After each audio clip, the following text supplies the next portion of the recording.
So a little bit ago, I was looking through eBay, just kind of browsing for retro games to add to my collection. And then I stumbled upon a listing for a controller that looked very similar to the original DualShock 2 controller for the PlayStation 2.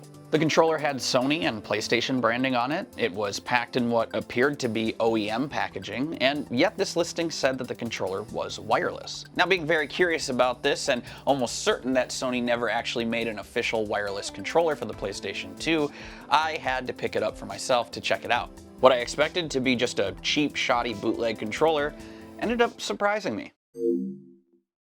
Okay, to start, this is definitely a bootleg controller, but they do a pretty good job at making it seem like a legit first-party controller. Like I said, it's packaged with PlayStation branding and Sony branding. The controller looks accurate with the appropriate logos printed on place. And unlike a lot of knockoff controllers that you see on like Amazon, they seem to have the official Sony face buttons. But once I opened this up and looked at the board, you could instantly tell that it wasn't an original DualShock 2 controller. Now, I'm not going to pretend to be an expert on this stuff, but once you open this controller up, you can tell it's either just a knockoff controller with an altered DualShock shell, or it's just a knockoff controller that's got illegal branding printed on it. With that said, I mean, at first glance and upon first impressions holding this thing, it seems like a pretty legit controller, which, you know, is a good thing. In the hand, the controller feels slightly cheaper, but not too much compared to the original DualShock 2 controller, and honestly, it's really only super noticeable when I'm directly comparing between one and the other.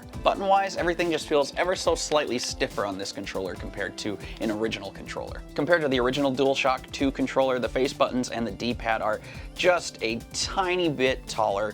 The analog sticks feel fine, but they are less domed compared to the original and are a bit sharp around the edges where the original controller was a bit more rounded. And honestly, I'd say that the analog sticks are probably where it's the most noticeable in terms of quality dip, but again, they're perfectly serviceable. In terms of wireless connectivity, this is a 2.4 gigahertz wireless controller, and it fits in the standard controller port of a PS2 and automatically pairs with the controller once the controller is turned on. The controller is powered using two AAA batteries, and that's just found in the back of the controller. And a lot of people don't really care for AAA batteries, I know, or AA batteries in their controllers. They like, you know, rechargeable controllers. Me, myself, I actually kind of like being able to take out batteries whenever I need to just quickly get back into playing whatever game it is I'm playing.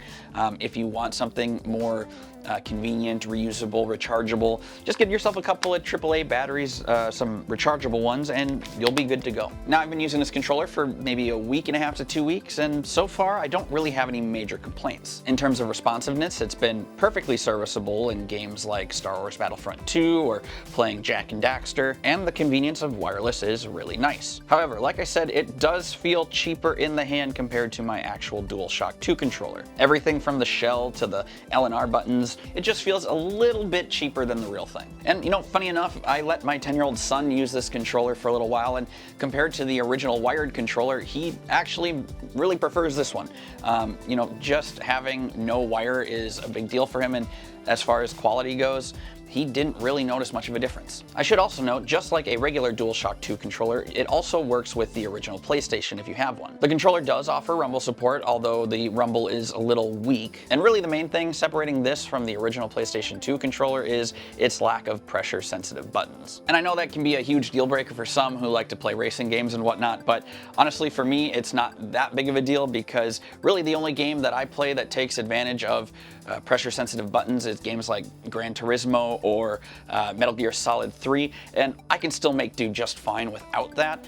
So for myself, not having pressure-sensitive buttons isn't a deal breaker, but I know for a lot of you it is. So if you're looking for something with pressure-sensitive buttons, you're going to need to look elsewhere than this guy. Now, after watching this video so far, it might seem that my review of this controller is a positive one. Well, it is. But that doesn't mean that I would necessarily recommend that you go and buy one. Look, the fact is, this is a bootleg controller from eBay. It's worked fine now for the couple of weeks that I've had it, but I honestly don't feel super confident on its longevity, just because, you know, I've only seen it from a couple of random eBay sellers, and it's again, a bootleg product. Now, I'll go ahead and leave a link in the description for this thing where I purchased it from, but if you're looking for, a wireless alternative, a decent wireless option for the PlayStation 2, I'd honestly probably look into any of the sort of knockoff wireless controllers that you might see on Amazon, just so you can read reviews and take advantage of Amazon's return policy if you end up not liking it.